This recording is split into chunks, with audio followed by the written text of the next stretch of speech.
Welcome to the season finale, Let India Breathe, an India Today Group initiative with Hero Electric. Let India Breathe is generating a lot of awareness about the choking levels of pollution, and all of us in India know about this because we're living, breathing this air. Our children are living and breathing this particular air. Year after year, at this time of the year, the pollution even in the national capital becomes a problem. It's very important to identify what the problem is and to find plausible solutions going forward. In fact, Let India Breathe, it's a well-researched campaign, mind you, recognizing the efforts of all the eco-warriors, all the change makers as well, who have made some immense contribution to making our world a better place, to making the air that we breathe much more purified and better. So the writing definitely is on the wall. The question is, where do we begin and where do we start, and how do we start to find the plausible solutions in terms of next steps going forward as well? And joining me to discuss just this is an esteemed set of panelists today.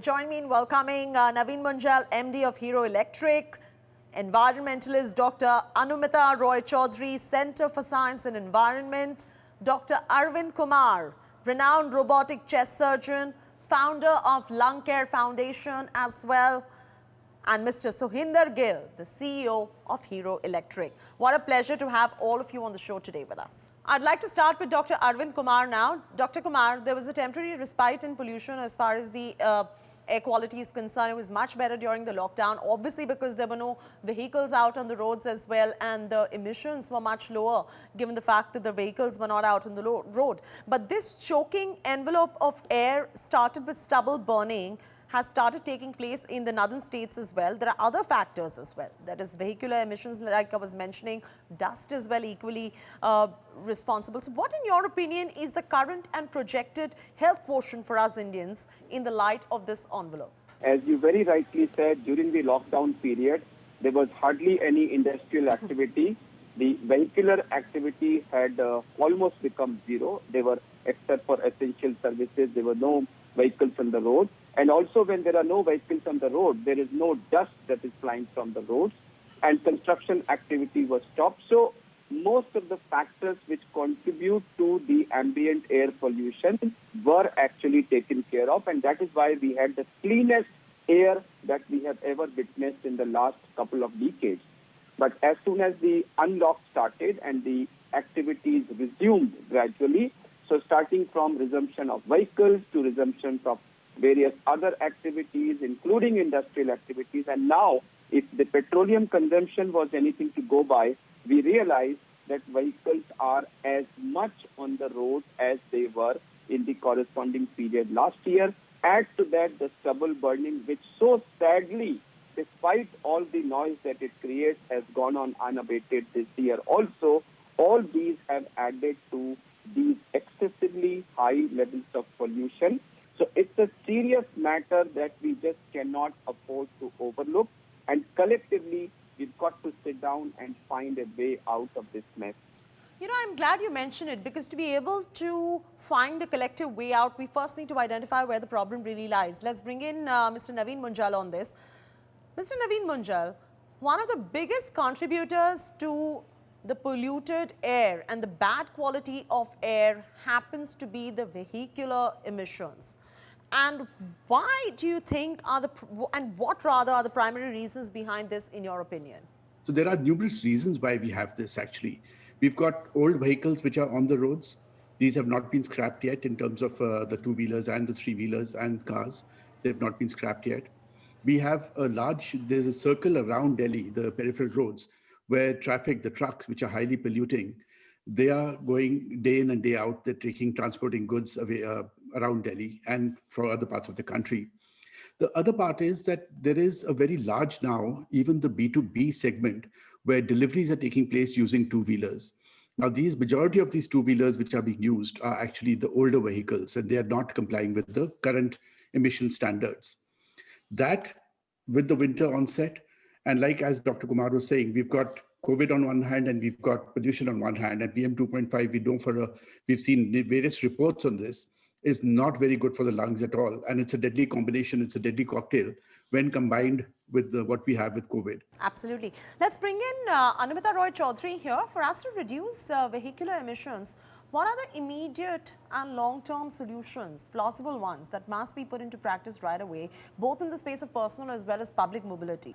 That's a very important question. And after listening to Mr. Banjal and Dr. Kumar, let me say that we need ambition and scale to deal with the health emergency. So there is one that we certainly have to deal with the legacy stock, that is the older vehicles. Now, cities like Delhi, they have been able to take the action on they've taken the older vehicles out. But this is only shifting and transferring pollution from one city to another. Nationwide, you now need a strategy for end of life vehicles. But at the same time, even after meeting BS6 emission standards, we now have to focus on controlling what is now called the real world emissions from vehicles. That even as you are driving the vehicle on the road, do we have a strategy to monitor and control emissions to ensure that all the advanced emission control systems that are coming in, with that, we are actually meeting the low emission benchmark? Having said that, so while the IC engine transition is still an unfinished agenda, but now is the time to raise our ambition for zero emission. Okay. And that's where we really want to see the massive transition towards electrification. And by 2030, we should certainly have a target of at least 40% and more to electrify the vehicular stock. But technology solution is only half of the solution. It does not give you the full solution unless we also address the mobility transition and understand that is turning out to be the biggest challenge in our country today. That's where we are failing. And this is ironical, even when the majority of Indians are still walking, cycling, and using public transport. 80% of the transport sector investment is going in for car-centric infrastructure, and that's absolutely wrong. So we have to undo that. So we now need a massive transition, which means that all cities, including Delhi, require a multimodal public transport strategy where all systems are very well integrated with each other for easy transfer, backed by walking and cycling infrastructure for last mile connectivity and for active transportation for healthy living, and also direct restraints on to control this growing dependence on personal vehicles. Oh, absolutely. So this is an immediate step that one must take as a nation, and this requires an overhaul of sorts as well. Let me ask Sohinder Gill, when it comes to electric transformative mobility that we were just talking about, where are we lacking at the moment? How do we even quickly electrify India's mobility? She even spoke about last mile connectivity. Consumers still have doubts currently about making this particular switch, and we still have to plan the right infrastructure. We're far away from it. How do we as a nation go about it? Thank you. I think the word is quickly here. And perhaps we need to understand that there are two national objectives in quickly adopting electric mobility. One of them is very clear, that is a huge air pollution choking our cities. And interestingly, Dr. Kumar has added dust due to automotive running on the road, along with the wear and tear of micro particles of tires also, which are choking our lungs. So imagine the impact on the air or otherwise through the dust and tire particles, which is killing us. So that's one national level objective, to reduce the pollution in the cities. And second is the dependence on the oil imports. So that's one of the stakeholders here who have to be participating in quickly doing it. Yeah. On the second side, if I see the mass psychology of the customers in India, we all know that they will wait for the first few million electric vehicles on the road and see how they're performing, and then only mass adoption will happen. Yes. I always keep saying government should just take care of four things in putting the first 3 crore vehicles on the road, which is one of them is very sustained major awareness campaign by the state and central government. And second is drive adoption through front loading of subsidies, not wasting and frittering subsidies forever, just for the few years or first 5 million vehicles or so. And third is mandating deliveries to quickly convert to electric, because businesses cannot pollute. And fourth is perhaps create a basic charging infrastructure in sufficient density, help create that so that people start looking at charging as one of the solutions for electric vehicles. Fantastic. So if these things are put in place, it is going to be a reality soon enough. So coming back to Ms. Chaudhary now, come winters, smog starts trending. Stubble burning in the northern states does result in a thick cloud. You look at all the states that are surrounding Delhi itself, they haven't stopped stubble burning. Our campaign research has also shown that using machines like Happy Seeder, rotavators and switching to organic farming practices would perhaps result in better waste management. Despite this, our situation is yet to improve. Why do you think that we're still finding ourselves in this situation? It's a very complex problem, not so straightforward. It's just not about getting the machines on the field. It's also about dealing with all the panchayats and ensure that you have the right roster so that all farmers, particularly small farmers, have access to the machine on time and also at an affordable rate or at least it is free.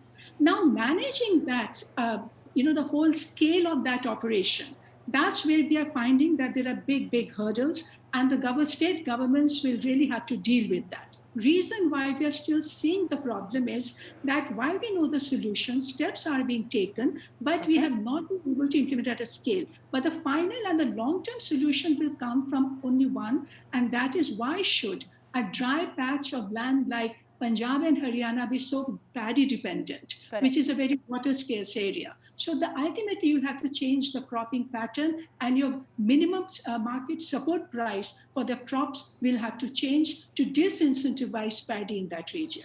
And that's where the government would also need to step in if you have to really go ahead and change the MSP as well so that this can be enabled, what you just mentioned. Mr. Munjal, I'd like to bring you on this one.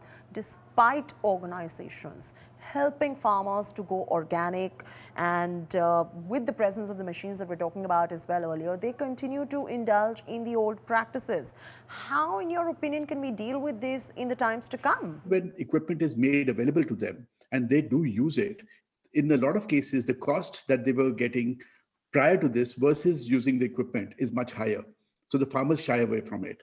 So there have to be very strict and stringent policies to enforce that you have to switch to this. So we have to set deadlines, we have to set stringent standards, and then we have to stick with those and no deviation from those. Very interesting. Dr. Kumar, construction and dust are the problems as well. They are two of the major causes of air pollution in our country. What, in your opinion, Dr. Kumar, is the intensity of these two contributing factors? Are they also resulting in a lot of cases that deserve attention? 100%. It's construction of houses and housing complexes. And I also want to add something which is completely avoidable, and that is the work done by our civic agencies on the roads. I will give you an example of Gangaram Hospital. The road in front of our hospital was dug up a couple of months back for some sewer or some work. And for almost 3 weeks thereafter, it was filled up with that mud and it was lying kacha.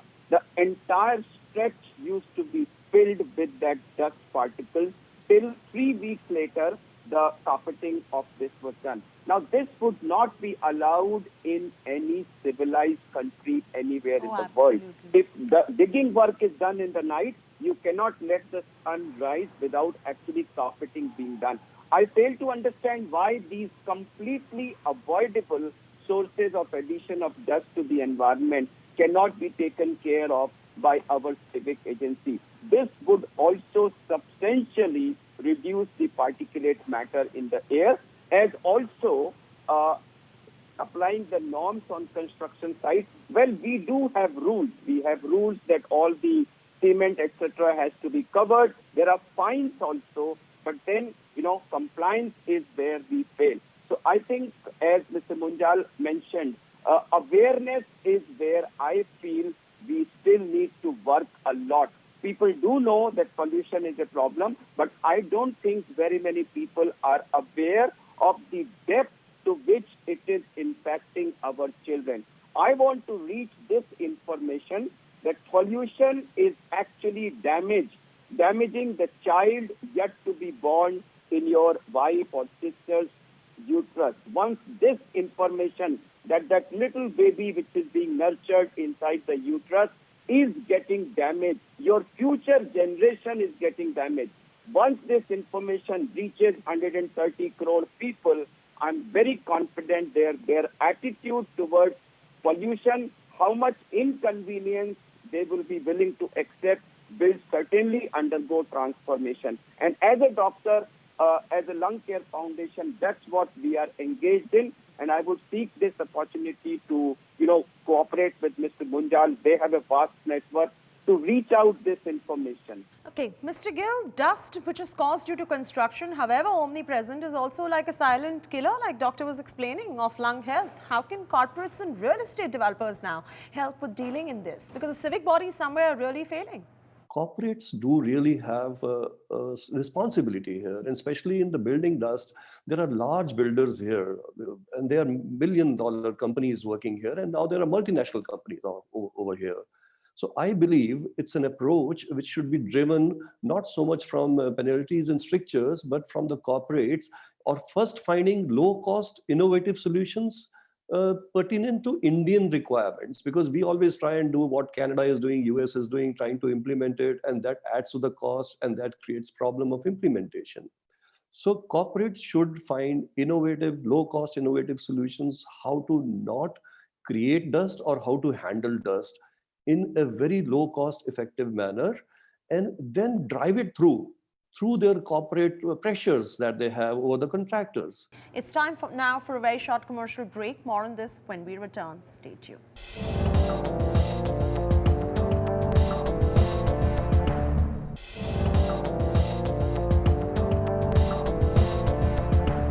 Welcome back to our season finale of our campaign, Let India Breathe. Before the break, we discussed on ways and means to deal with 3 primary causes of air pollution.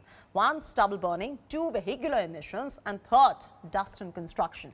Let's now learn more about how the Government of India is planning to deal with air pollution. Joining us for this segment of the show, I have with me Minister for Environment, Forest and Climate Change, Prakash Javadekar. Welcome to the show, Mr. Javadekar. Pleasure to have you with us. Let's begin, Mr. Javadekar. How do we plan to tackle vehicular pollution? What is the plan of the Government of India, Mr. Javadekar, to boost electric mobility in India? The Government of India has taken a milestone decision in migration to BS6 standard. And it has not come for cheap. 86,000 crore rupees have been invested to convert fuel from BS4 to BS6. We skipped BS5 stage and we have leapfrogged from BS4 to BS6 straight away. And this is the latest and the best fuel available throughout the world. And the compliant vehicles is very important decision, and I am very happy that from 1st April 2020, all the vehicles are now available with BS6 mechanism, and therefore the vehicular pollution has been reduced. And as far as promoting the electric vehicles is concerned, how do we plan to boost charging infrastructure, original equipment manufacturing and consumer awareness going forward? Electric mobility is a very important issue, and I can say that we have given a right push at the right time, because Prime Minister has a vision for an e-mobility to be achieved to the tune of 25 to 30% by 2030. We have formed a program called FAME, and we are giving subsidy to the electrical vehicles, be it e-rickshaw, e-4-wheelers, and there are e-scooties also, and e-other vehicles also. So we have more than 300,000 vehicles which have been given subsidies, and now they are plying. We can see more than often electrical vehicles passing by. We are also having now nearly 3,000 battery charging stations on Delhi, Chandigarh and Delhi Agra road. At least 10 kilometers away, people will get battery charging facility, and that will also give fillip to the electrical cars use. Today the prices of electrical cars is little more. I am using myself. So, but that is little more. That will come down only when the scale happens. Mr. Javadekar, now we are going to come to the issue of stubble burning. How best do we understand the plight of the farmers and provide them with the solutions that keep the dark cloud of pollution away caused due to the same? there are many other alternatives are also being worked out.